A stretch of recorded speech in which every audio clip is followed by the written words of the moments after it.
How did 2.5 million people go from receiving food assistance through SNAP to losing SNAP within just 5 months?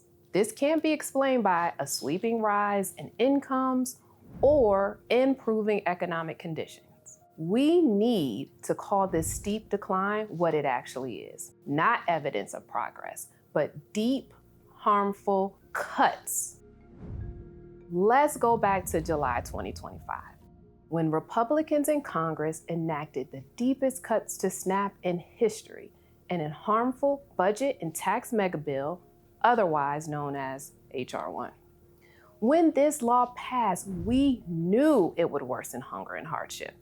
Struggling families would lose the help they need to afford groceries. People would be left choosing between buying food and paying rent. And now we can see this harm already unfolding across the country. Among these cuts, the expansion of harsh and ineffective work requirements, slashing access to food assistance for many low-income adults, unless they can prove they're working a required minimum hours, even if they have an unpredictable work schedule, or there are few jobs where they live. The Megabill also mandates that most states begin paying for a portion of SNAP benefit costs for the first time ever.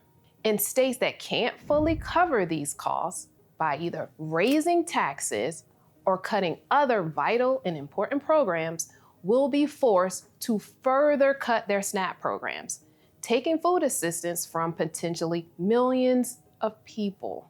As the full brunt of the Megabill takes effect, the harms to people and communities will continue to grow. It is important to remember this isn't progress. These are cuts. And these cuts mean more families, children, workers, seniors, veterans, and people with disabilities or with chronic health conditions struggling to afford food.